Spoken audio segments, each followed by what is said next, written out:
Hello everybody. Allow me to just adjust this mic for a bit. I haven't been back in the studio for a long time.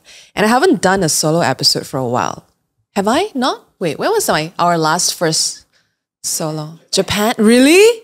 Wait, my last my last solo episode was my previous solo trip. So guys, I am back from Bali and I am ready to tell you my adventure. So before we start, I just want to say, I did not realize the traction that our podcasts have been getting until the past couple of months, really. I can say 9 out of 10 people who come up to me, which is also new because usually nobody come up to me. So like 9 out of 10 people who come up to me would tell me that they are listening to my podcast. So I think that for me, it means a lot, one. Two, it's very important statistics. Because for me, all these are information, all these are feedback. And you guys know how I take feedbacks, and I rely a lot on feedbacks because it tells me if I'm going the right direction and if what I'm doing is what I want to do. And I guess what I can say is I just want to thank you guys for really... I don't know. I just want to thank you guys for tuning in, for spending time with me, for choosing to spend time with me and the guests that come on my show. It means a lot. Yeah, I just want to personally thank you guys because I feel like I always have had guests on and I don't really get this one-on-one time with you. So yeah, today we're going to hang out, chat, and I'll tell you all about my Bali adventure. And I know as of today, I don't know, I haven't updated much on social media because of what's going on in the world and the other part of the world. And it's been very heartbreaking. And I just couldn't bring myself to post up post happy things. I just feel conflicted on the inside in my heart. I just don't feel right. And because of that, I don't have fun content and I keep talking about it. I've been shadow banned, you guys. Like this morning, I woke up and I'm like, what is going on? Like, this is weird. I've been getting like 5-figure views on stories and suddenly I woke up to like 5,000 views. What? What the heck? That's like more than half gone. What's going on? So yeah, that says a lot about what's being filtered on social media. But I'm just going to keep going. Nothing can buy my moral compass. I stand my ground. I stand what I say. And yeah, I feel like I've been thinking about this. I feel like we can never stand on the right side of history. There's always one party who thinks that they are right. But we can stand on the right side of humanity. And yeah, with that, let's get started. Okay, so I think a lot of people always ask me, what did I do? And it's funny, everybody wants the itinerary. And this time, I have an itinerary. I know in Japan, I didn't have an itinerary because that was really completely YOLO. I only booked like sporadic tours here and there. If you haven't watched the episode, go check it out. Solo trip to Japan, my first ever solo trip. So I'm no longer an amateur, no longer a solo trip virgin. I am not a pro, but like my second time, right? So this trip, there is an itinerary. It was about a 6-day trip. I wish I could stay longer, but I had work commitments, so 6 days was the most I can spare for this month. Yeah, let's get started. So I woke up very early in the morning. I think it was last Wednesday. I think it doesn't matter. Time doesn't matter in this context because you could be listening to this like a year later. So I woke up very early in the morning, 5 a.m. for my flight and checked in. Everything was fine. Arrived in Bali. And I was told that immigration in Bali is crazy. Like, you can wait up to like 2 to 3 hours just because there's just that many people who goes to Bali day in, day out all year long. And I was talking to the locals and they were saying, you know, ever since COVID, there's no peak season or low season. Every season is peak season. So I was like, oh my God, okay, let's do this. But you know what? It took me about 30 minutes only. Thank God. Thank you, JC. I love you. I would recommend you guys to book an airport transfer prior.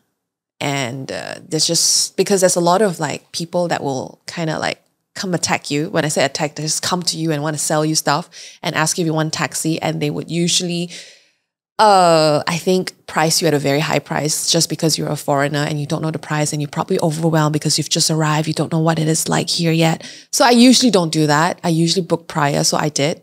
I had Justin with me. I think if you followed me on Instagram, I talked about this tour guide. Justin, shout out Justin. I don't know if he's going to ever listen to this, but he's awesome. So I booked this private day tour for my first day, only because it's my first day and I'm a little bit overwhelmed. And Six Sophie, I found it on Six Sophie and they booked it for me. And by the way, full transparency, this trip, I went to Bali with Six Sophie, and I'll tell you more about Six Sophie later. I've been talking about this brand a couple of times on my socials, but I want to talk to you more about what they do, but later on. So yes, this trip I went with Six Sophie. All the experiences are via Six Sophie, and honestly, it's one of the best decisions I've made, and because I had so much fun. Okay, so yeah, Justin picked me up, checked in the hotel, and then my first activity for the day was the Firefly, I'm not going to say conservation farm. So Firefly Conservation Farm. Oh my gosh, I don't know where to start.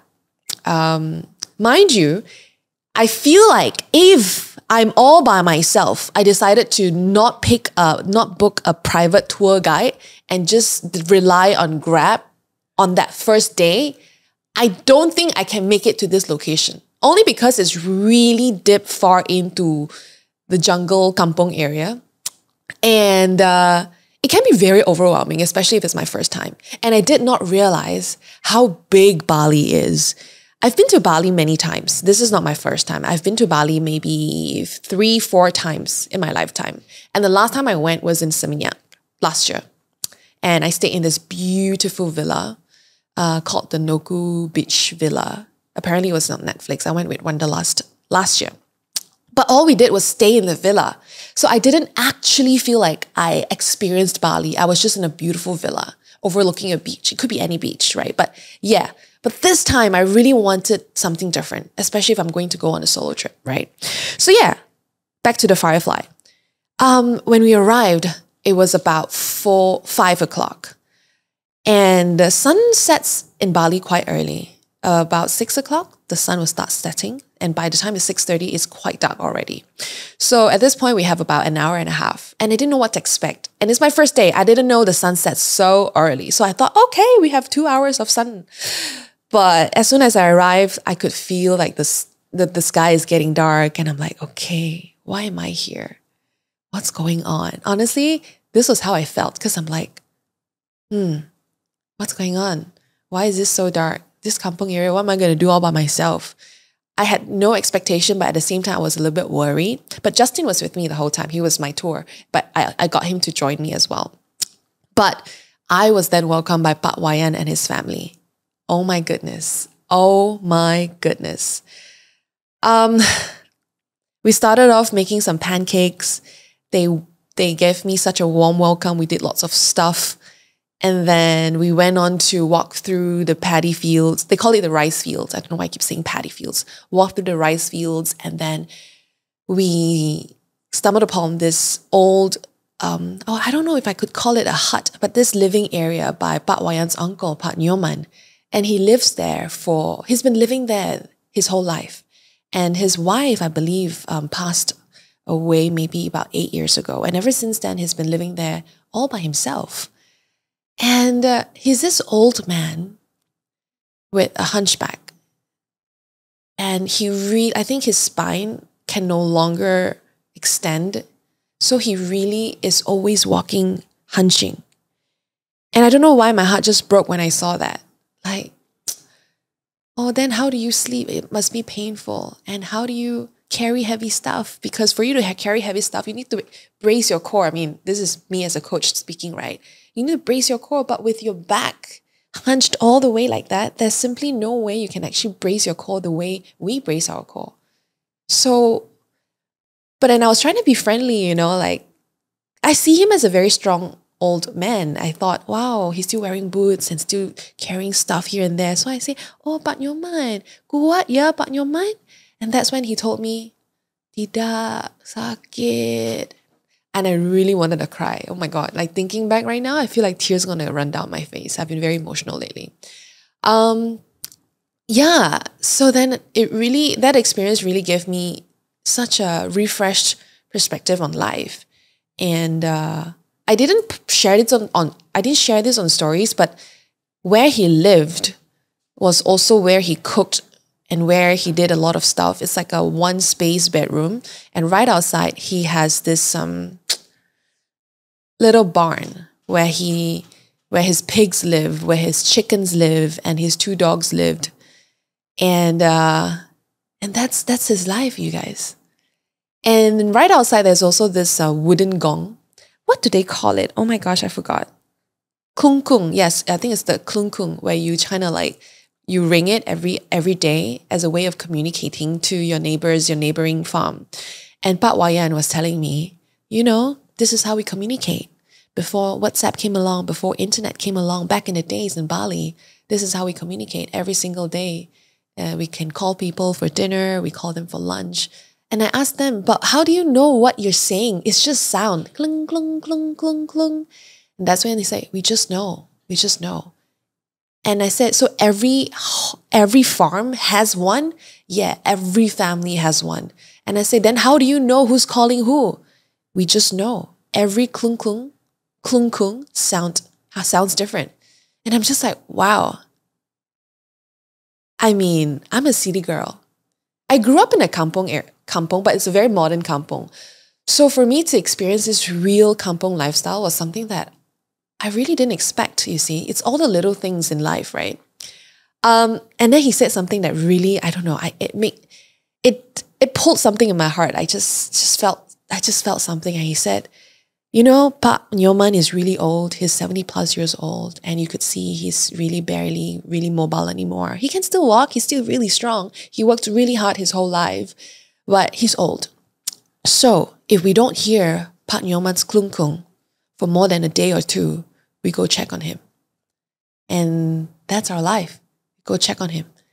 And that he lives there. Pak Wayan doesn't live there, but they have their own home. That's like their farm. But Pak Nyoman lives there by himself with the cow, with the pigs, with the dogs. So what I'm trying to say here is, honestly, if I had went to Bali the way I usually do, travel the way I usually do, I really wouldn't have experienced this.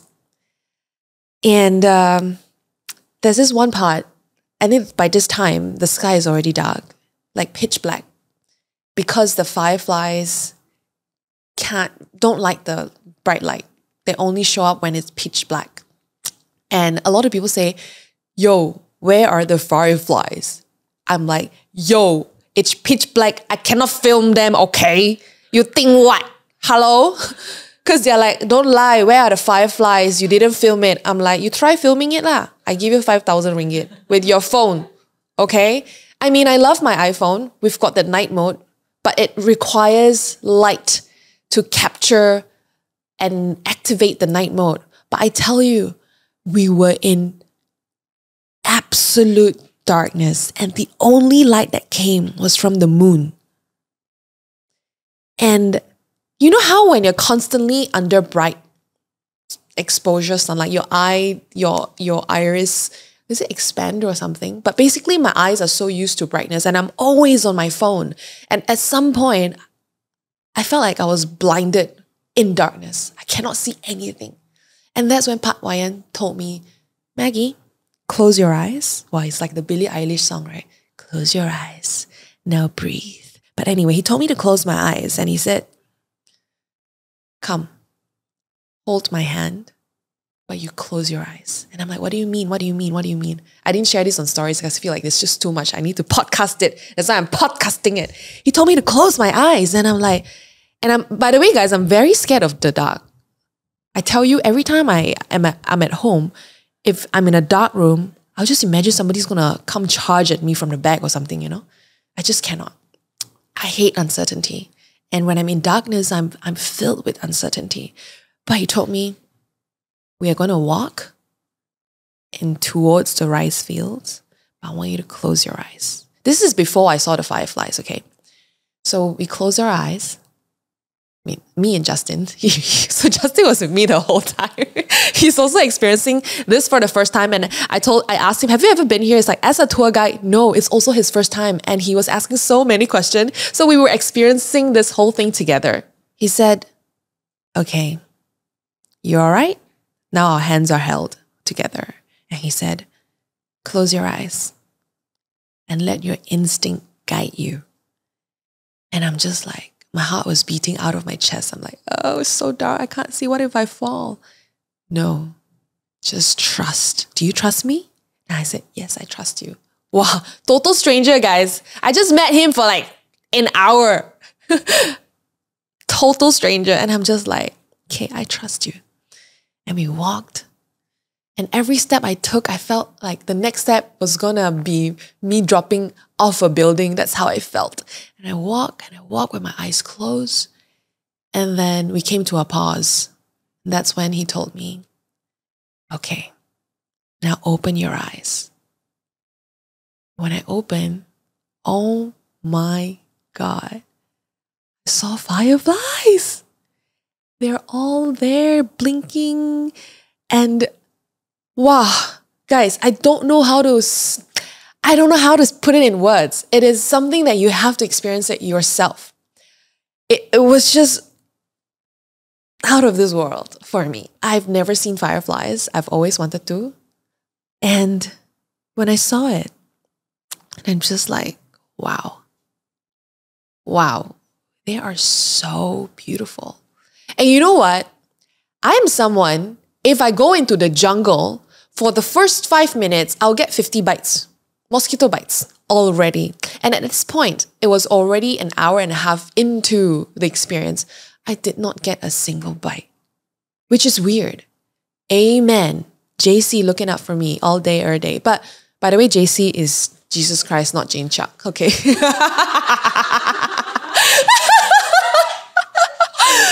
Oh, Lord. Then I asked him, wait, but yeah, actually, I told him, like, I get bitten so easily. Why is there no mosquito here? Is there mosquitoes? Yeah, there is mosquitoes. But the fireflies eat them. Like, they feed on insects too. So, in some ways, the fireflies are natural mosquito repellent.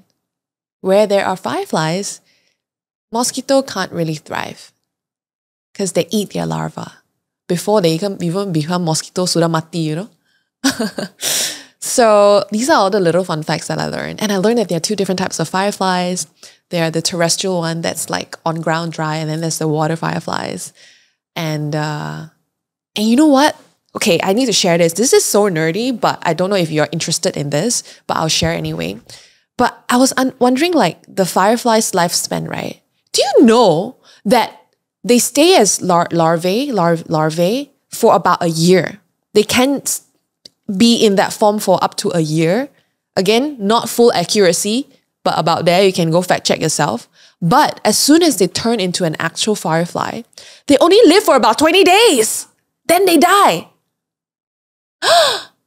Crazy. I know. And I wouldn't have learned this if I didn't go to this experience. And that was my first day in Bali. Like, this is straight out of airport. I dropped my bags at the hotel, straight to the firefly. Honestly, I was very hesitant already. On the way there, I'm like, why? Why did I sign up for this? I'm so tired. I just want to sleep in a hotel. But when I got there, my fatigue just went away. I mean, it was just so beautiful. And yeah, that was my first day. Then I went back, actually relaxed myself in my nice hotel. And I couldn't stop thinking about them. Like, I'm so privileged. I get to live in this nice villa, nice, beautiful villa, while, I mean, I'm happy. But would I be happy if I don't have this villa? It got myself thinking, you know? Yeah, I'm happy now because I have it. But if I don't have this lifestyle now, would I still be happy? Wow, very deep, right? Because Pak Nyoman, they were so content. They were so content with so little. It's not because they are lack of anything. To them, their life is already so full, so rich. And I wonder, if I put myself in their shoes, if I live like that, will I feel the same way? That's something for me to ponder about, and for yourself too, I guess. But anyway, woke up the next day. I was unwell, y'all. Don't know what's up with the Bali air. I think it's like super hot. By the way, it's supposed to be like monsoon season, but it was hot as hell. Ugh. I don't know. I feel like I got a bit of tan, but everybody say I'm not tan. So guys, tell me, am I like nicely... Do I have the Bali tan right now? I even put up like a glitter lotion today so that I can up my tanner for the camera. For the camera. So if you're listening on Spotify, you can jump on YouTube later. Let me know. Drop me a comment. Am I tan enough? Got a bit of glitter here. Can you see? The glow. Anyway. Also, this necklace, I bought it in Bali for that whole Bali vibe. I'm trying to bring it back. I don't know if it's there. But anyway, see, I woke up the next day. I wasn't feeling so well. But I almost cancelled the cycling tour, but I didn't. I went and it was so fun. I got to cycle all around Ubud. I was pretty tan that first day because it's really, really hot. Yeah, I went by myself, guys. A lot of people are like, wait, you go yourself? Then how are these experiences? No, you will meet people, guys. So on this cycling tour, I met two couples, and it's David and Linda from Australia. I think they are from Sydney, if I'm not wrong, yeah. And then there's Christopher and Erwin. Also from Australia, but they're in Melbourne, right? So two Australian couples. And then we had so much fun cycling. And at some point, we were cycling through the rice fields. I mean, not in the water lah, but like they are a pathway for you to cycle through. And it's very bumpy. So heads up, for those of you who don't know how to cycle, this can be very dangerous. I wouldn't recommend it for kids at all because all the bikes were, I would say, not mountain bike, but like, it's not the cutesy bike where you've got a basket in front. It's quite elevated. So it's like a proper bike, like a mountain bike, I would say. But it's also electric, thank God. Because if not, I cannot walk for the rest of the trip. Really, really helped. Oh my God. Going uphill, there was so much uphill, downhill. Jesus. But yes, it's quite dangerous. And why I say this was because Linda fell many times. So Linda is about, I think, 40 plus years old, together with David. And then Erwin and Christopher, they are like maybe slightly older than me. You know what? I wouldn't know because white people look a bit older, right? Like, no, serious. Everyone thought I was 25. Everyone. And when I told them my age, they're like, "Yee, tipu, you lying." I'm like, no. But anyway, what I'm trying to say is, where was I? See, I'm all over the place. I can't tell stories. Yeah, Linda fell. Okay, I don't think she'll ever watch this, but I think... So what happened was, I was in front and Linda and David was at the back because she fell first in the first round she fell. So I was like, okay, don't worry you guys, let me go first so that they can sort themselves out. So at this point, they were at the back already. And they're coming close to me. And so funny because before she fell, I could feel, oh no, ah. And then a sound, pong, and she crashed. And I thought, okay, maybe she fell off the bike. Okay, like off the bike on ground. Huh, guys, I turned around. We laughed about this already, by the way. So like, don't cancel me. I was like half worried and half laughing because she fell into the canal. Like straight up, how do I put it? Okay, like this. Imagine you are on a very narrow pathway. On the left is the rice fields, like water with the rice fields. If you fall in there, you're going to be soaking wet.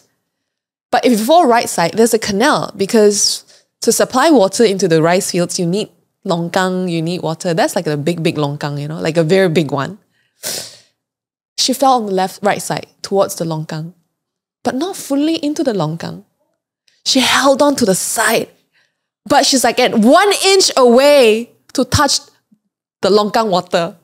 1 inch away. And those of you who are on my IG stories, you may have already seen the clip. She said, "Don't you dare take the camera out now." And I panicked for a bit because I was filming the whole time during this journey. So I thought she's talking to me. I was like, hey, wait. And I remember I have this camera on my body, like a POV camera. I was like, wait, I don't think she will talk to me like that, lah kan? Like I'm a total stranger. It was for her husband. I mean, I get it. But the husband was like, because the moment she said that, don't you dare take the camera out. The husband giggled. and of course, he was helping her out. And that was a funny moment during that tour. It was quite funny. But at this point, I didn't tell them I actually have the footage. Because I got off my bike and went to help them. So I forgot that my camera was recorded the whole time because I was on and off. So at that point, I didn't really check the camera. I just went on with it. And we went for lunch at the end of the bike tour. So we cycled from 9 a.m. to 12:30 p.m. 3.5 hours. In between, there were stops. We went to the Rice Terrace, very, very beautiful. Yeah, so it was like a 3-hour tour. And towards the end of it, we all sat down together. And I was the odd one out, but they welcomed me. They were like, let's sit together.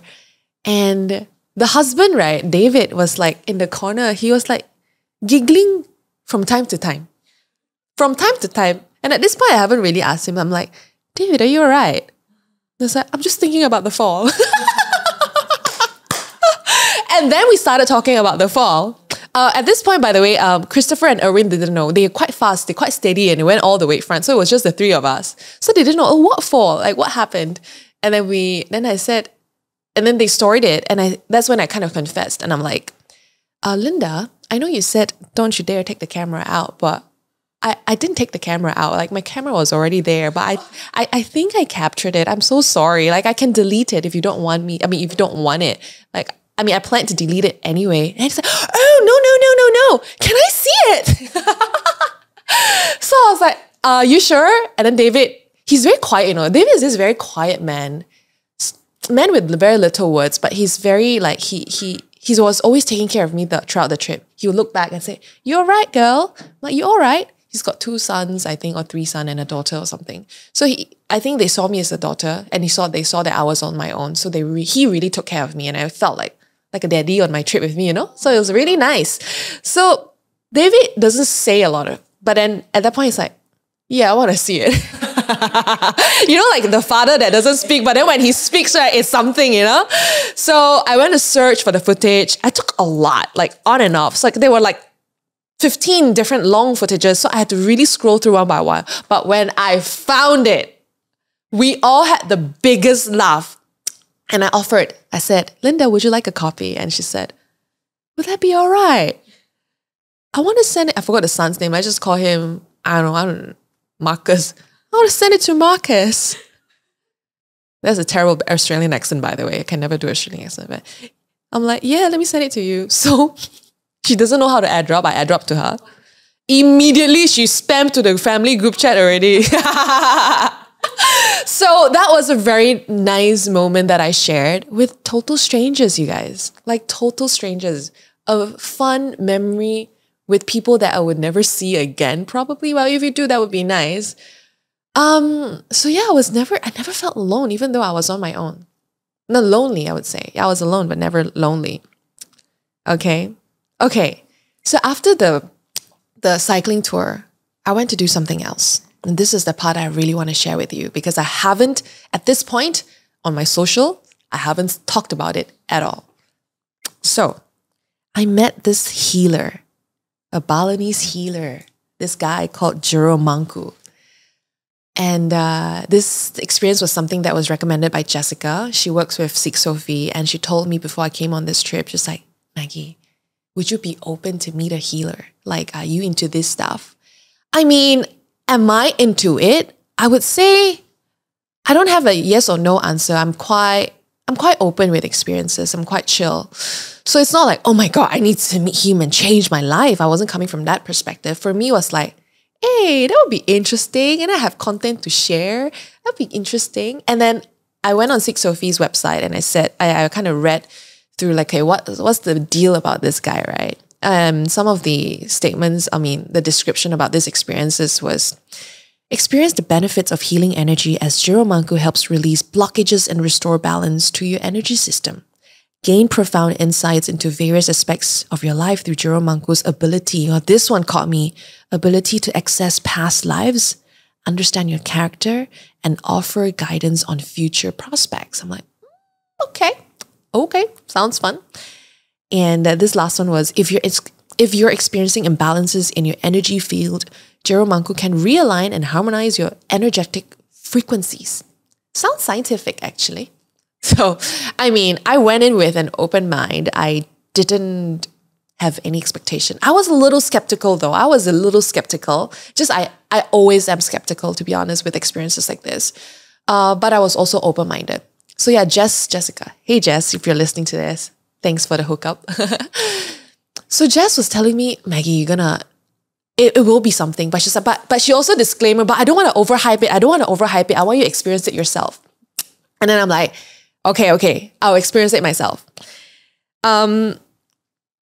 So a lot of things happened. When I arrived, it was actually his home, and his son welcomed me, and we sat down, started the experience.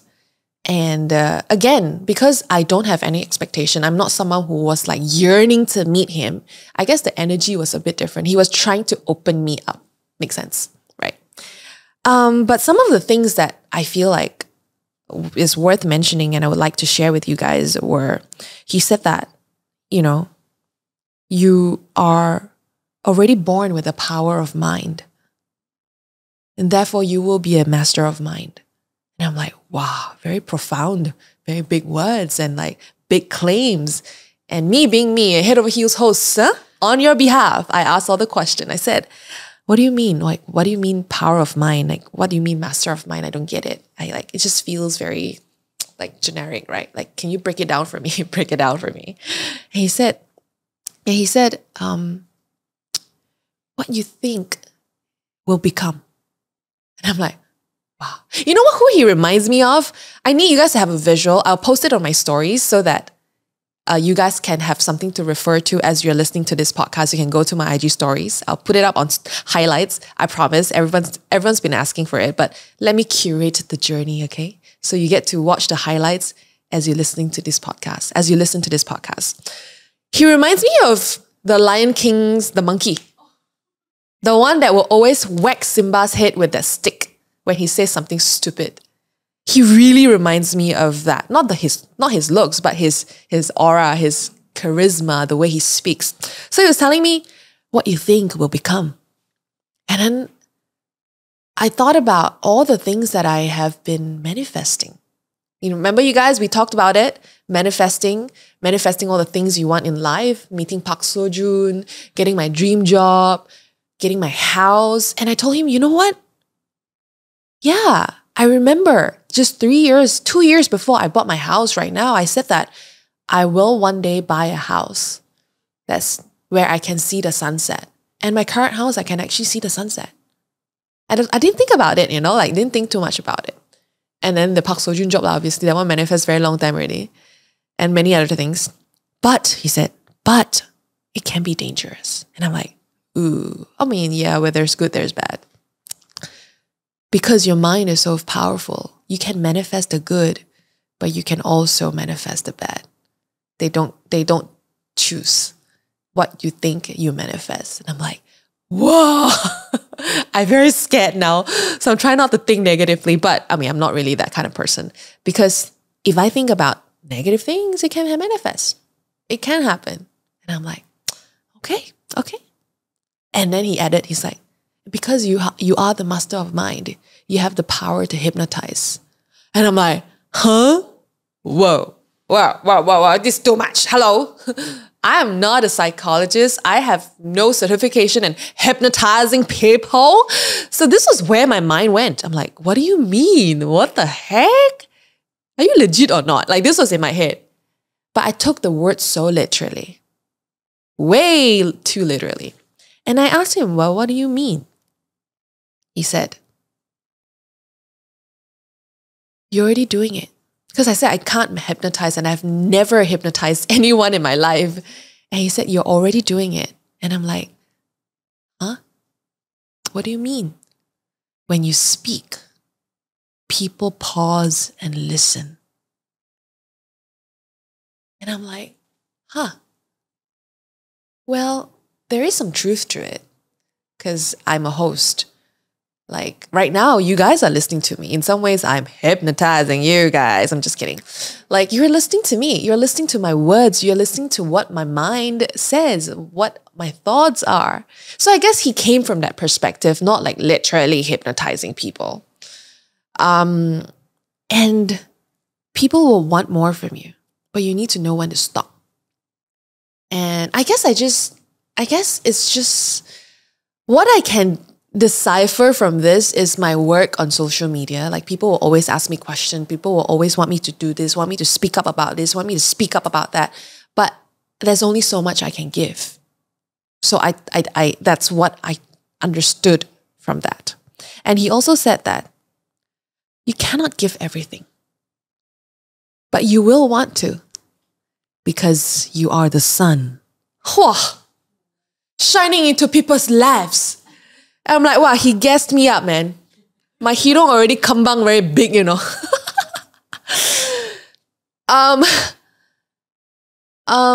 Yeah, but there was one point where I cried actually. All these are very vulnerable moments, so like it's not really on camera, so I didn't want to record it. But I think someone did record it. I may have a footage of it, but I didn't record it myself. He said that it was a very simple word that he said. But I don't know why my tears came running down my cheeks. He said, "You are a very wise girl." I cried.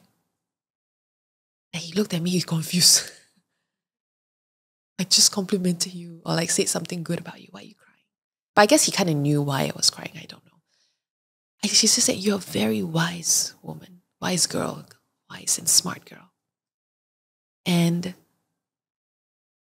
as I was crying and I was done crying, I said, "No one has ever said that to me." I feel like growing up, I always felt like I was so stupid. I was never doing the right thing. Like I'm always incapable, not enough. So for someone who's like a complete stranger, who has such profound insight towards life, I guess.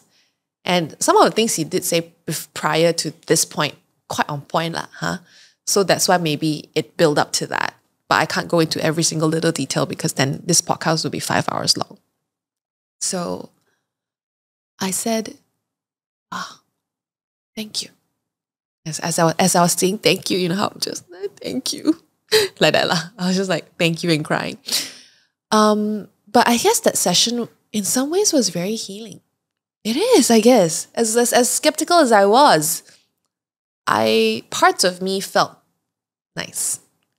Parts of me felt like I've got like some little plastered all over it. And yeah, if you would like to try this out, you know what? Give it a try. I feel like in life, it's all about experiencing things, right? I'm in this season of my life where I'm just saying yes to experiences and adventures. And so far, at this point of this trip, I'm like, damn, okay. We're going a good direction. I like it. Yeah. So that was Jero Mangku. I'm going to take a quick pause from the experiences. And I just want to say that I actually am not this adventurous gal that you see on social media. I'm the last person who would want to go on an adventurous trip, to be very honest with you. And I think I also mentioned this in my Japan solo trip, that I'm someone who don't really enjoy too much extreme stuff. Like when I say extreme, not literally going down a roller coaster, but like driving all the way, like say to the firefly farm. It's a lot of effort, yeah. Quite extreme for my standards already.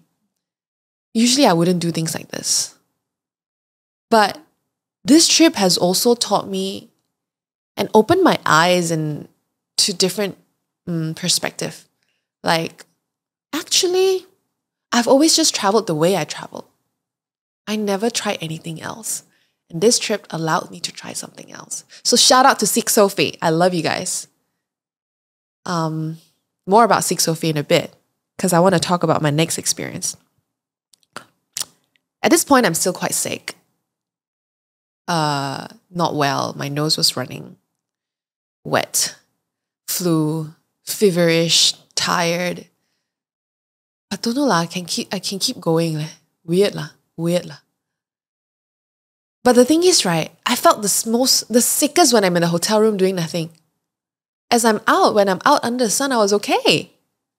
So it's like my body telling me to get out, just do something and you'll feel better, right? Also something that I didn't share on social media just yet. I also went to release turtle, y'all. I went to this turtle conservation, not farm, but like a center. It is, at this point, I'm still staying in Ubud.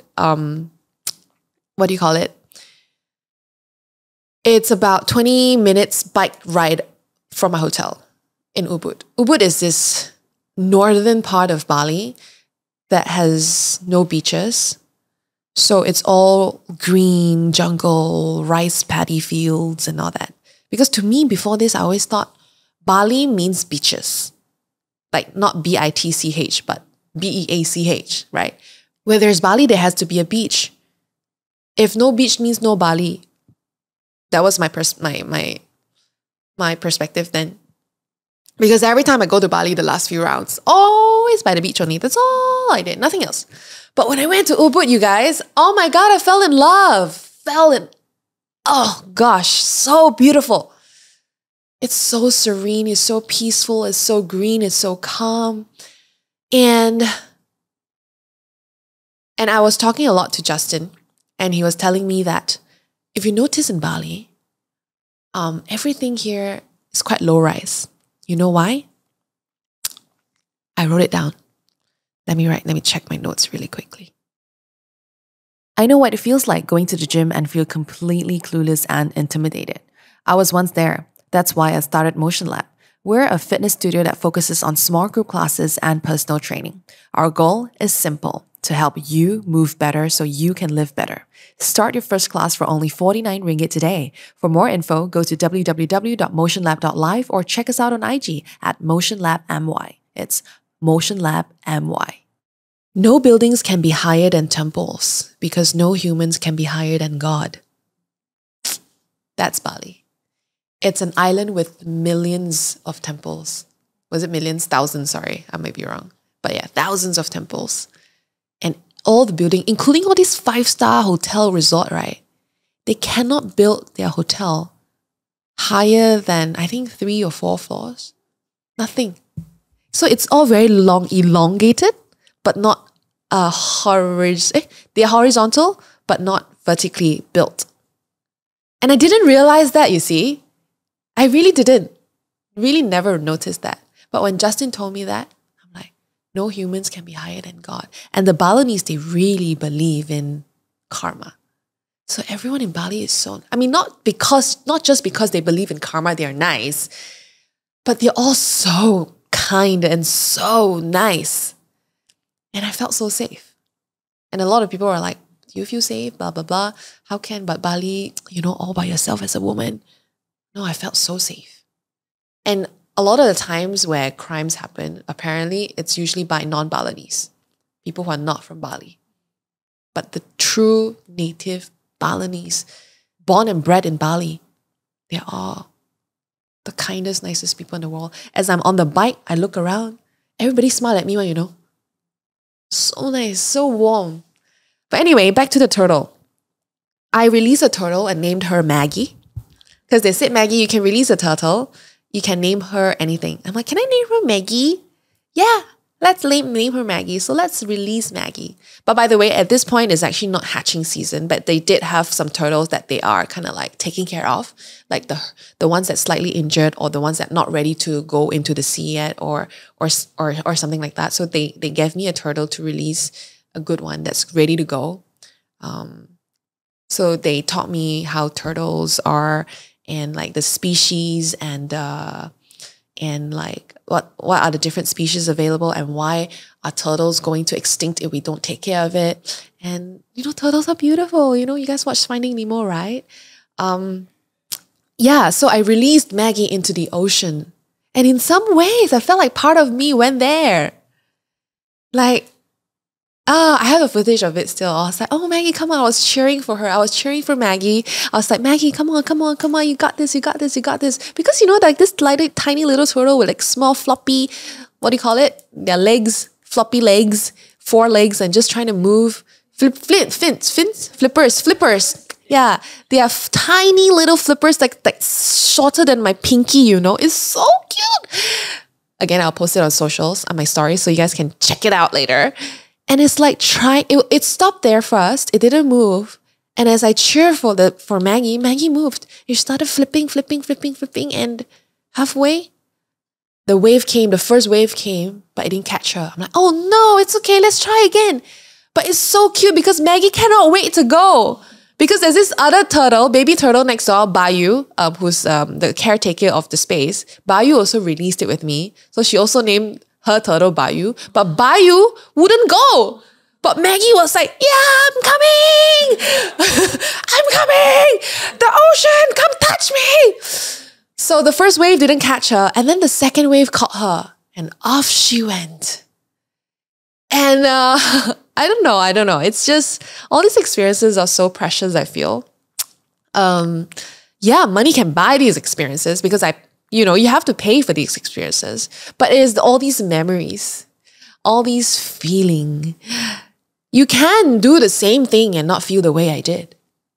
I feel like everyone experiences things differently. But that was quite fun. But I would think though, that particular experience, full transparency, I would think it would be better to go with a bunch of friends. Yeah, so I was on my own. So at some point can get a bit like, yeah, don't know what to do because they're all busy doing their stuff, right? Like cleaning up the tank and everything. But because I know I'm on a solo trip and I'm also here to document all these for you guys, I feel like I was on a different goal and headspace, right? So that's fine. But yeah, I would recommend you to go with your friends for these activities because you can actually clean the tanks for the turtle where they keep them before they release them. They can't keep these turtles for long because they have to end up being in the ocean at some point. So they are just like temporary home for them. So yeah, can I share some fun facts with you guys? Because as I released Maggie into the ocean, Bayu was telling me, Bayu is not the turtle, it's actually the name of the lady, but we named the turtle after her, okay? Just to clarify.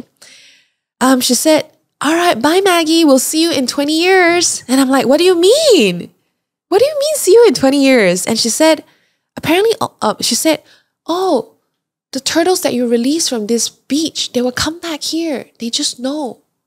They will come back here like 20 years later if they survive in the vast ocean. They will come back to the exact same beach. And I'm like, what? But they come back for what? I mean, to lay eggs lah, obviously. Sorry, a bit bimbo moment at that point. I was like, huh, come back for what? Lay eggs. And then the cycle continues. And I did some research after that. I said, wow, that's interesting. I never knew that fact. So, it's not because they recognize the beach, right? Oh, this is Bali. I am coming here back. Oh, that is Phuket. I'm going back there. No.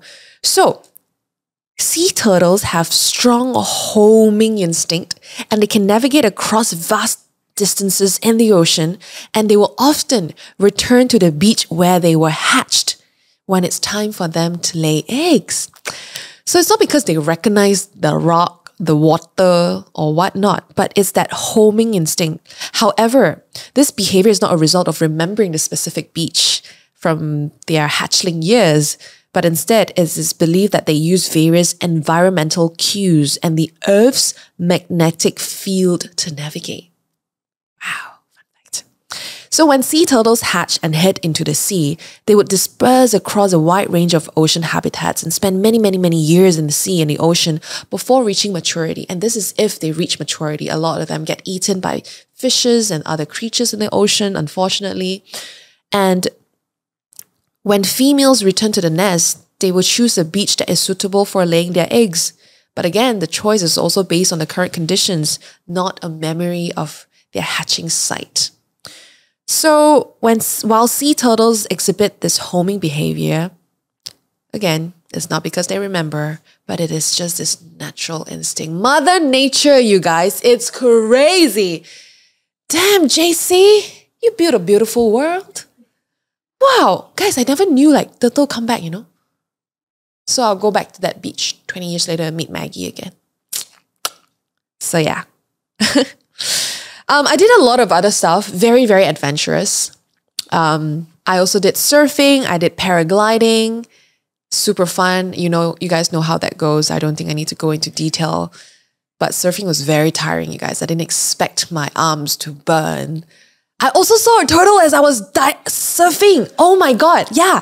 I was sitting down on the paddle board, was it the surfing board? With my legs in the water, but on top, my butt is on top, so my both legs are on the sides. Like I'm just chilling because I'm too tired already. And I looked to the right, I'm like, wait a second, that's Maggie's friend. So yeah, I saw a turtle, met a couple of girls who were also learning how to surf. I got a private coach, by the way, for this experience because the last time I learned how to surf, it was one coach, but 10 girls. I didn't enjoy it. I mean, I enjoyed surfing, but I didn't have too much time with the coach. So if you really want to learn how to coach, I would highly recommend you to get a private coach. If you're a bunch of friends, sure, but not with like other people because it will take time for you to have that time, one-on-one time with your coach. So if let's say you go with three friends, yeah, that coach can just attend to the three of you instead of like a big group of people, right? Yeah, but the most exciting and interesting part of my trip was really towards the end, the muddy one that everybody's been asking me about. So it is called Mapantigan. And just want to clarify, right? It is not really a tradition of the Balinese. It's not that. But it is something that Pak Putu created. So he wanted to pay homage to local martial arts as well as combine it with like local traditions to honor the native environment of rice paddies and jungle. And he was also a former taekwondo athlete. So he started this about 10 years ago. So it's not really like a tradition that's been going on for years and centuries and decades, right? So this is just a decade-long experience that was created. But it was so fun. So fun. I don't remember the last time I became a kid again and just play. So fun. And honestly, I don't think I would be able to experience all of this without the team at Seek Sophie. So I just want to give them a quick shout out right now. So yes, all of these experiences were booked via Seek Sophie. So Seek Sophie is like basically this travel company, right?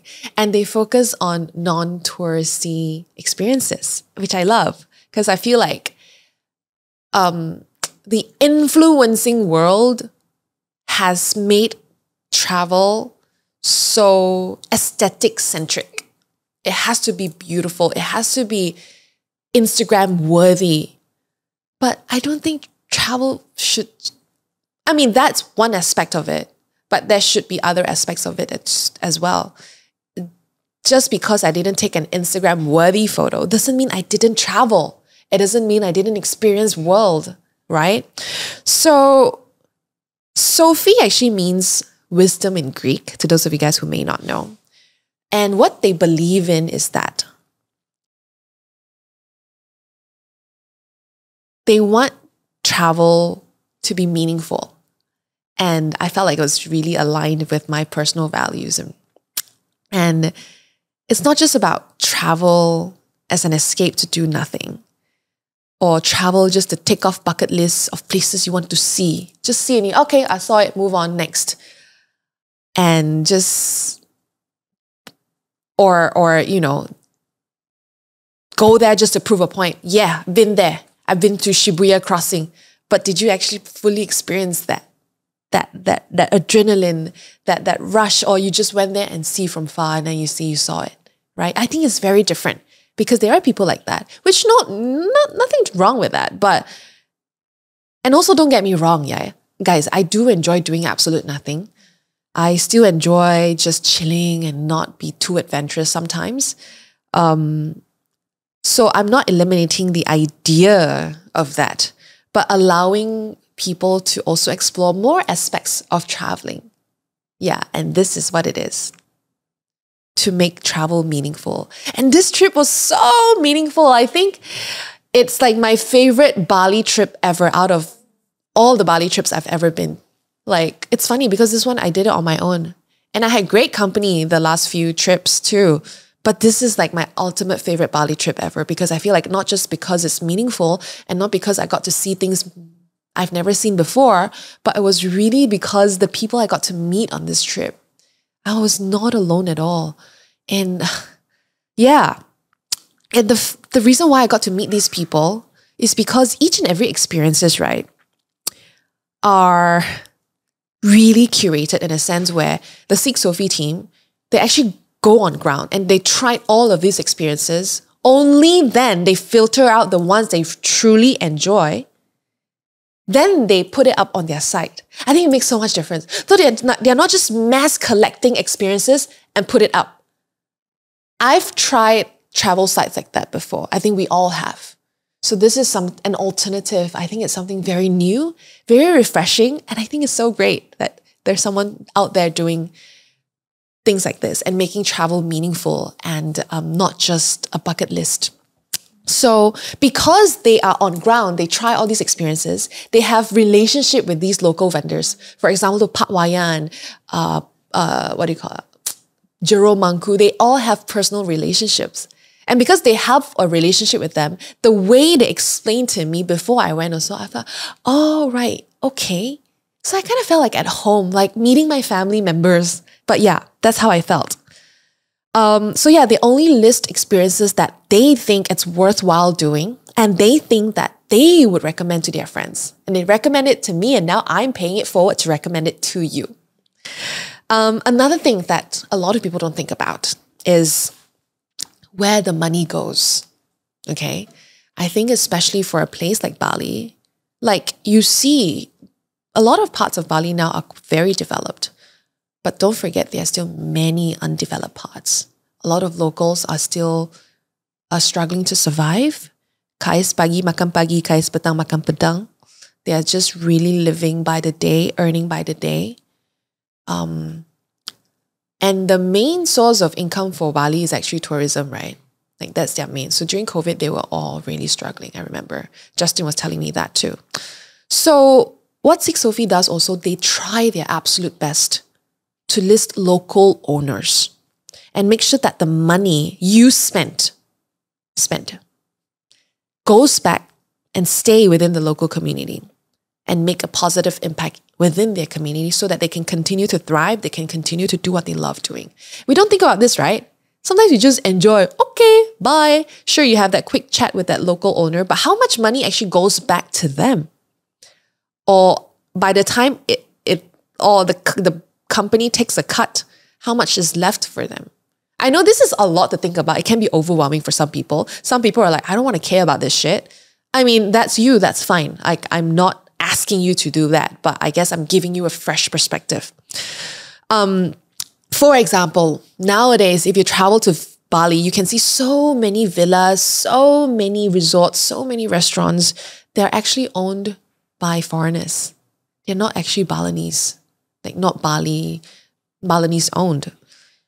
They hire local people because there is a specific rule that they have to. So that means that the tourism dollars actually don't go back to the Balinese people. Even though you're visiting Bali, it goes back to the owners of these founders who created these villas and restaurants. So that's what I'm trying to say. So can they truly sustain their own lifestyle? Even though you're coming to their country, their city, their place. Yeah, but the money, does it go to them? Another point I would like to just share as well is, apart from, making sure money goes back to the local communities, which I think is very important, and making sure it's experiences that they want to try and want to experience too, it's also experiences that are actually good for the environment. So allow me to explain, okay? So the Seek Sophie team, they actually really do their research and they only choose experiences and the guides that are respectful of wildlife and the environment. So, example, they will never list a dolphin watching experience just because it's a cool activity, it's the trend right now, it's something everybody wants to do, but the operators are chasing after dolphins and not and feeding them so they will come to you so you can see them and not actually letting them be their natural self, because that's, a lot of people do that, by the way. And that caused a disrupt to their natural behavior and a lot of distress to these dolphins, right? So that means when there's no tourists that come, then what do? No one's feeding them anymore because that's not their natural cycle. They're not supposed to do that. They're supposed to be able to hunt for their own food. Sikh Sophie would never list out an experience like that. So know that whatever experience that you can see on their site right now is something that has gone through cycles and cycles of filters. And in some ways, as a traveler myself, I feel assured. And you guys know me. I told them too, hey, if I don't believe in your products or services, I will not talk about it. And I don't want to talk about it. But the fact that I'm talking about it is because I truly had such a wonderful time with the Sikh Sophie team. They didn't just got me to experience all these wonderful things that I will remember for a lifetime. They also educated me on what traveling should and can be. And Bella is behind the camera right now, and she was just telling me, I never thought about it that way. But again, I don't want to pressure you guys because I feel like it can be tricky. So it's about striking a balance when it comes to traveling. It's not realistic to fact check every single thing that you do. Oh my God, this restaurant, who owned one? Oh, that hotel, who owned one? Okay, this one, who owned one? This airline, who owned one? No. We're not going to the extent. That's not what we are trying to do as well. Not what I'm trying to say. But it's just really finding the balance. Sure, go for your favorite restaurant that's owned by an Italian because pizzas are great, or like Korean food in Bali or whatever, but just don't forget to also give back to the community. Like, get to know them, find them, talk to them, learn about their story, learn about their lifestyle, learn about what they do and why they do what they do. And so that's Sikh Sophie to you. I also just want to give a very heartfelt shout out to the team for letting me be a part of this Sikh Sophie experience. It's my first time ever. I've heard about them for a while actually, but yeah. Full transparency, I'm not getting paid to say this too. I genuinely enjoyed it. Yeah. But even if I get paid to say something, doesn't mean it's any less legitimate, by the way. I just want to put it out there. I feel like I know a lot of KOLs to say, hashtag not sponsored. That's why for me, I don't really like to do that. But sometimes I think it's important to give some sort of a disclaimer just because of the perception of people these days. Oh, you should get paid to say one. But if you know me, I want you guys to know that whether or not I'm getting paid or not paid to say something, that is secondary. Because you can be paying me a lot of money and I still don't want to say it because I don't believe in it. I have rejected jobs that I feel like doesn't align with my values. So I think I just want to be clear about that. So if I share it, it's really because I genuinely love it. Yeah. Wow. Okay. We are towards the end a little bit. Actually, I've got a lot more to go. But I guess I'll just cover the parts where you guys were quite curious about. Let's go down to the costing. A lot of people want to know how much I spent. But I guess it's very different because, guys, if you see, I did a shit ton of activity. It was very tiring for me, to be very honest, because I didn't really have too much time to chill and do nothing. So I don't think realistically, would you guys travel the way I did, like back-to-back activities like that? No, right? Yeah. So I would say, let's say, actually I did 1, 2, 3, 4, 5, 6, 7 activities in 6 days. So it's quite a lot. But again, my intention is different this time. This solo trip is really to experience it with Sikh Sophie and then come back and share with you guys. So if I didn't experience all these activities, I wouldn't have any stories to tell you, and I won't be able to fully experience what Sikh Sophie does and all these experiences that they curate. So out of the 7, for example, you want to go for just 2. I also calculated for you already. Okay?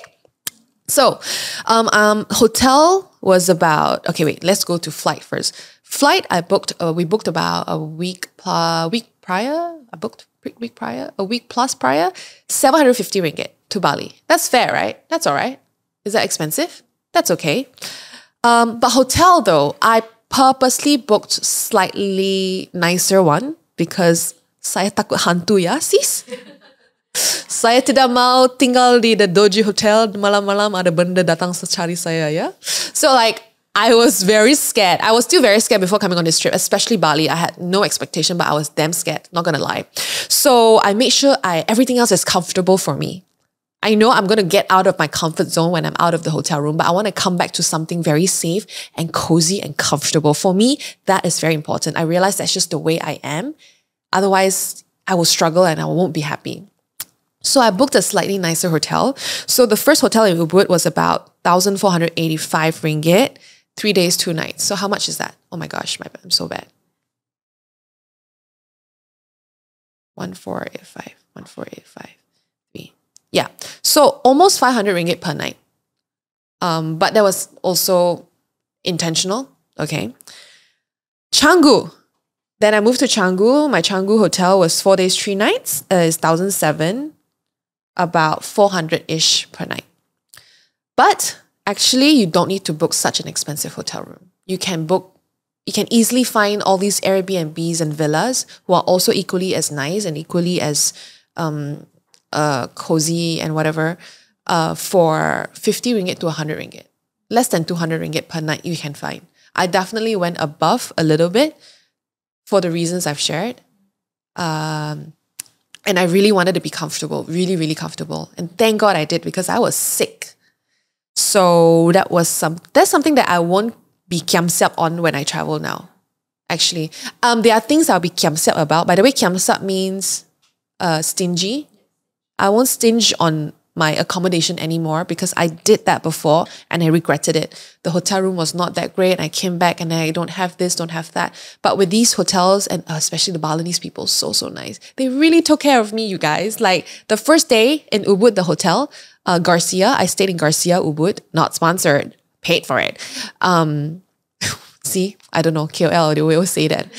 The 500 ringgit per night one, almost 500 ringgit. The next day I was rushing and I wasn't feeling too well. They got me ginger tea. They packed up my breakfast for me to go so I can eat in the car. So like all these services, you may not get it in an Airbnb. So that's hotel and then that's flight. Experiences. Okay, I'll tell you the exact price for each experience I went. They're all between 200 to 300. Jero Mangku was 233 ringgit plus. Okay, not exact, plus. Cycling, 209 ringgit plus per person. All these are per person. Paragliding, about 227 plus. Firefly, 227 plus. That one's super value, guys.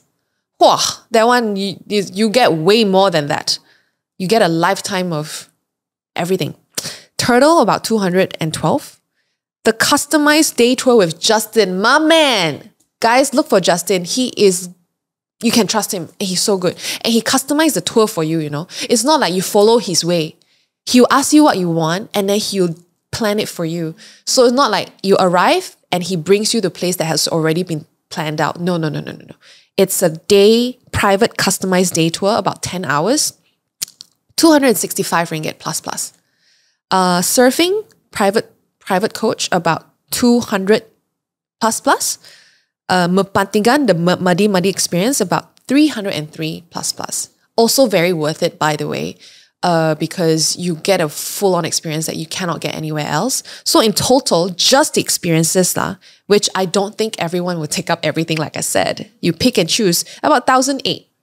So in totality, oh, and I had cash on hand. Some people ask how much cash should I bring. So I allocated 100 ringgit per day, but I got extra. So I always bring like a bit of extra. So 700 ringgit cash for about a week. Fair, right? Yeah. And I couldn't finish using it actually because a lot of places still use card, but I was quite mindful about the petty cash. So like my airport transfer, I just give him cash and a bit of tip, you know. So I used cash for that. So 700, I still had some extra. So grand total without the experiences, without the experience. So it's just hotel, flights, on-ground expenses, less than 5K can. Very doable for 1 week. Actually, because my hotel's so expensive, you can even cut it to 3.5K. Doable. Very doable. Because my hotel really a bit more expensive, but like that's my choice, right? So with plus 1-2 experience, less than 5K also can, guys. I can tell you that much. Is 5K a lot? No, this is very fair. Bali is fair. It's not cheap. It's not dirt cheap. No, I think everything comes with a price. But I think it's a very fair amount for you to be able to have a good time. With all of the experiences, you want to do what I do? Sure. Disclaimer, can be very tiring. I tell you first. 7,000 plus my luxury hotel. So if you don't book luxury hotel, again, minus 1 to 2K. Big difference. Yeah. So let's just put it on average 5K. Yeah? Yeah? Fair. Very good amount. Love Bali. I'll go back again. So again, definitely can get cheap hotels. You don't have to jam pack all the experiences. Out of the 7, you want to do 2 to 3. That's only about less than, yeah. Yeah, exactly. 3-4 days also can. This is about 1 week. A lot of people mostly go to Bali for what? 4 days, 3 days, 4 nights. Okay, but I have to say this. Very important information. If you want to go to Bali, be prepared to be stuck in traffic. I didn't expect that. From airport, my first trip, my first destination is Ubud, yeah? Ubud is way up north. 2 hours in the car. Okay? Then from Ubud down to Canggu. Okay, Ubud was fine. Like within the moment you reach Ubud, it's very peaceful. It's not as crazy as Seminyak, Kuta, and Canggu. I'm going to say Canggu. But please go to Ubud. I don't know. I feel like if you vibe with me, you vibe my energy, you know my style, I think you'll like Ubud also. But if you're the party girl, Canggu is your place. All the hot teas over there, all the shirtless men, but very little Asian meat. All Angmo meat only. So not really my cuisine. My cuisine is, you know who lah? Pak Sojun. Hey. Anyway, so what was I trying to say? Yes. So when I traveled from Ubud to Canggu, also about an hour and a half, plus traffic, almost 2 hours. Guys, I also went to Uluwatu, which is down south, past the airport. Down south, 2 hours. So you can imagine how much time I spent in the car. Okay. Oh my gosh, so many important things I have to share. Okay. One more thing is, how do you travel around Bali? Definitely take a bike. That's a true Balinese experience. For distances that's below 30 minutes, I took the bike. Very nice. You can look around. Weather was good. I got a nice tan, but apparently I didn't. But anything more than 30 minutes and I know there will be traffic, I'm going to get a car. How much? Actually very cheap. It was 100,000 rupiah. So honestly, it's like 10 ringgit, 12 ringgit per ride. Honestly, it was very okay. It's fine. I mean, you are traveling, you know. Don't stinge on stuff like that. This kind of stuff, I don't stinge. And you're also supporting the locals, right? But for my trip to Uluwatu to surf and my paragliding, it was all the way down in Uluwatu and Nusa Dua. That one I had to hire. I chose to hire a private driver because now I'm going to 2 different activities. One requires me to shower, means I have to bring my shower, my towel and everything. Can you imagine? I was lugging my bags. Can you imagine if I take a bike 2 hours with those bags? Oh, hell nah. It's not comfortable. Okay. But with a driver, and also have to wait for, I don't know, Grab or Gojek every time. Not very certain. What if I cannot find? I don't know where it is. The paragliding spot was a little bit remote. So don't know if I could grab a Grab or a Gojek. But apparently you can lah, very easy. But I just didn't want to. So I got my private driver. His name is Nova. Very nice guy. And I just chuck my stuff in the car and as I go. So easy, he waits for you. So that one was about 6,500 rupiah. That basically ringgit is about 200 ringgit. For a whole day, 9 a.m. to 7 p.m. Fair, right? Guys, better than you get the... So next time, if you know you're going to travel a whole day, get a driver. Call Justin, he's gonna hook you up. Easy. And if you go with friends, you just split lah, guys. So easy. 200 ringgit split by 4. I mean, maybe not always 200 ringgit, but around there. If it's 300 ringgit, you split by 5 or 3, it's so worth it. So yeah, highly recommend you guys to experience the bike experience. If you've not, apparently that's the way you travel in Bali. It was nice. And then you can see a lot of hot guys on scooters and bikes also, like eye candy. Oh shit, man. It was nice. Yeah. All in all, my favorite part of the trip was meeting all the people. Patwayan, I met Justin, I met Nova, my driver, and there was one time he was driving past a really hot guy jogging, and he's like, "You sure you don't want to open the window?" I'm like, "No!" And one thing I have to say though, had I went on this trip with Bella and Jolene, for example, both these ladies behind the camera, every time I go on this trip, I will be talking with my friends, ma. I won't actually take too much initiative to talk to the locals. They would just be there to host us. For example, let's say the Firefly or whatever. I would be talking with my friends. Yo, my God, this is so fun. But because I was alone, I was a little more comfortable to get out of my comfort zone to talk to people. I actually had proper conversations with them. I invited them to join me for dinner or makan with me together. I had a meal with Justin. I was in the car talking to Nova the whole time, like 2 hours drive back and forth. That's 4 hours in total. Like, we talked so much. I learned that he's got a kid, 1 year old, got a wife, and all the traditions in their everyday life, where he grew up. And it is not something you would experience had you not gone alone, I think. Yeah. So yes, favorite part of the trip was meeting everyone. And I have to say, there are parts I really hated. I didn't like Canggu. I'm going to end it with a low, but no, I didn't enjoy Canggu. I guess I don't know why. I feel like it's so overwhelming, and I'm not a party girl, and it's like a party hub. Sure, there's cafes and everything, but like, I got cafe in KL also, you know? Like, that's not what I'm looking for. I'm looking for something different from my usual environment. And the traffic in Canggu is shit. So if you're not into all that stuff, don't have to stay there. But again, it is the hub of everything. Hottest people are all there. So you gotta pick and choose, you know, life is fair. Going in and out of Canggu is very difficult. I was always stuck in traffic. Even in a bike, hey, very scary, okay? I'm on a bike, yeah? Sometimes when you're on a bike, you want to open your legs a bit. But then there's so many times I almost hit another bike that was coming in a different direction. They all drive so fucking close. Sorry, language. So bloody close. And it's a cultural shock for a city girl like me, okay? I don't really sit on a bike. And okay, speaking of bike, you know, you gotta hold something, right? Okay, so my first ever bike experience, yes, there's the back handle. Actually, but I don't know how to hold the back handle. My first time on a bike. And then I asked, boleh tak shoulder? Boleh letak bahu? He didn't really answer me. Like, I'm like, okay. So my hands was so awkward. I was like one hand on the shoulder and one hand, not really hugging him, but like just holding the waist like this. But not solid enough, you know, because sometimes he stop and go and then I have the inertia and just pulls me back. And I'm like, wait, I'm so weird. I don't know where to touch.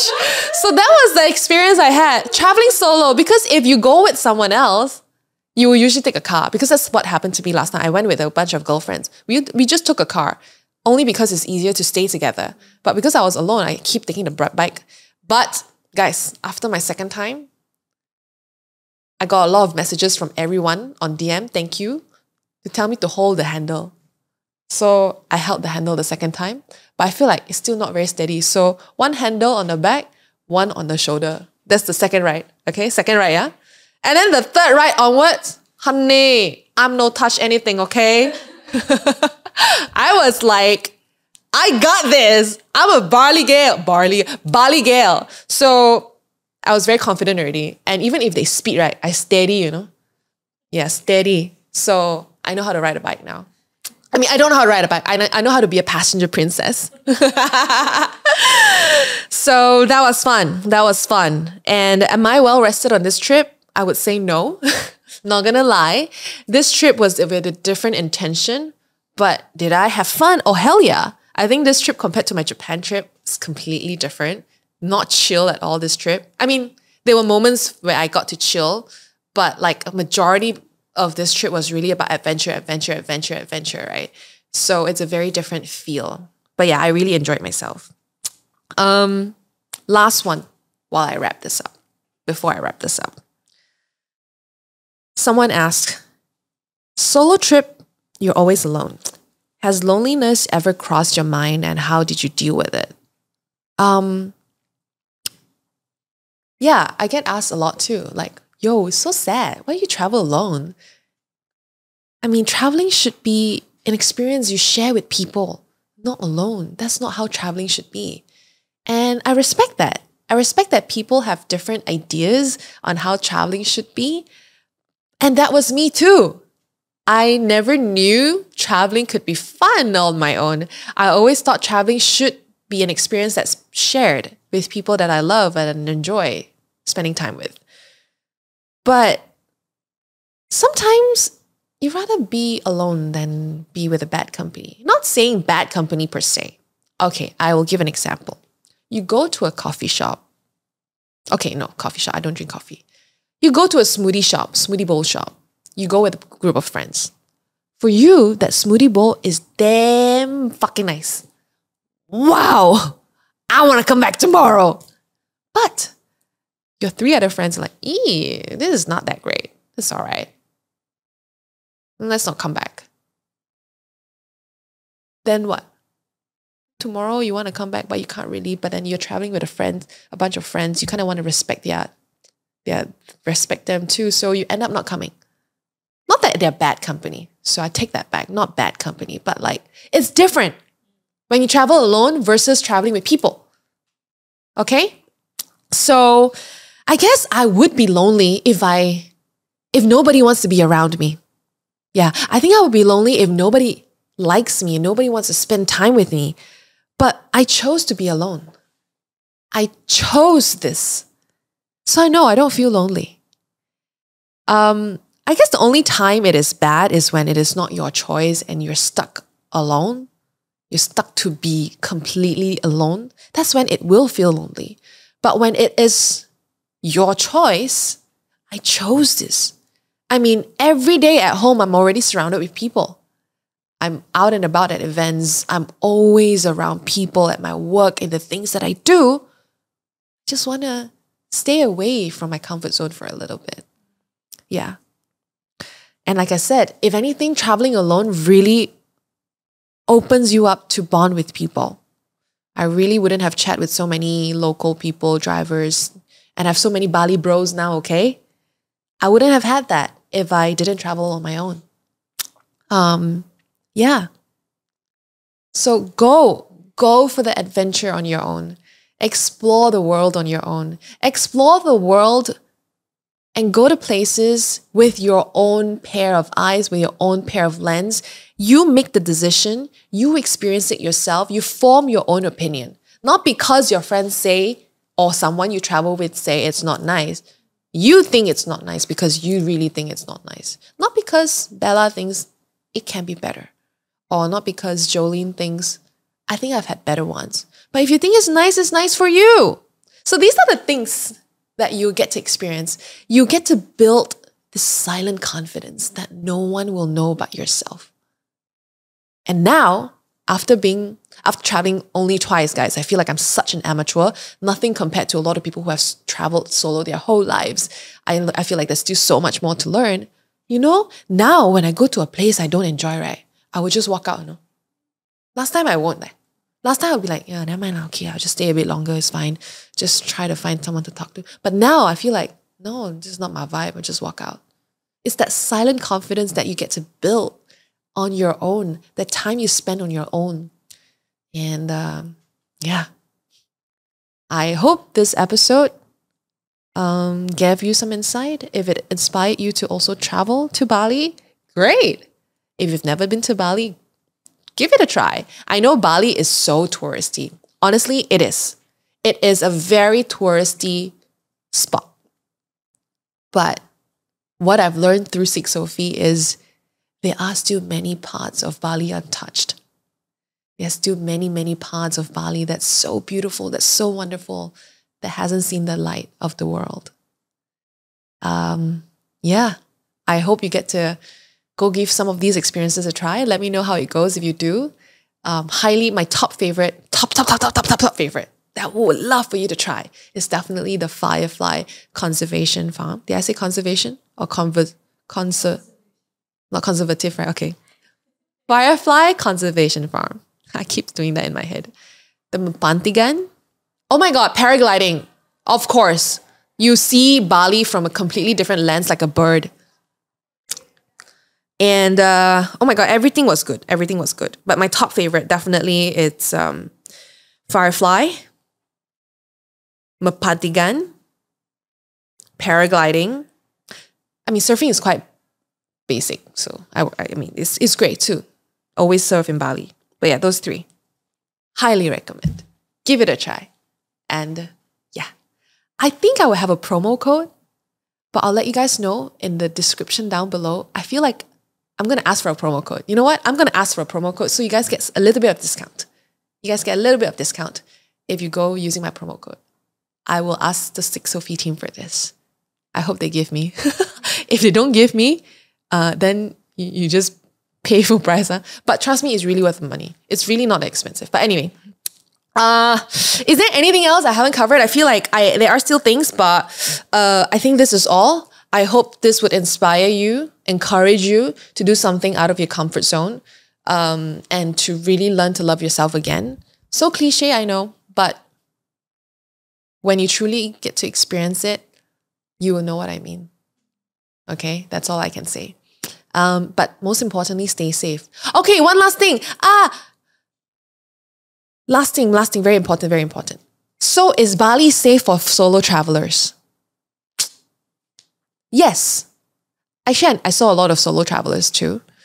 But as safe as any place is, it can be dangerous for many other reasons also. But in Bali, I felt safe my whole time there. Everyone was very, very nice. But one tip that I learned from my first Japan trip that I made a mistake is never tell anyone that you're on your own. So all of these guys that were picking me up or who met me, I will always tell them, oh yeah, I came with a friend. It's just that they don't want to try this experience. Oh yeah, I came with my friend. They're waiting for me in the hotel. I never tell anyone I'm on a solo trip. So that's something that I hope you don't forget to do. I know, yeah, on a whim, you feel like, yeah, I'm on a solo trip because you're so happy to share this experience. But don't tell strangers that you're on a solo trip until the trip is over. Okay? All right. And with that, I will share more details in the description if there's anything I missed out. And if there's any more questions that you feel like I didn't cover, let me know in the comments down below. And it would be so nice if you could rate us on Spotify, Apple Podcasts, or drop us a comment. And if you love this episode, share it with your friends. I think it makes a lot of difference and means a lot to us that you help us grow as well. So yes, thank you very much. And with that, like I always say, don't forget to fall head over heels for yourself first and always. And I'll see you guys next time. Bye-bye.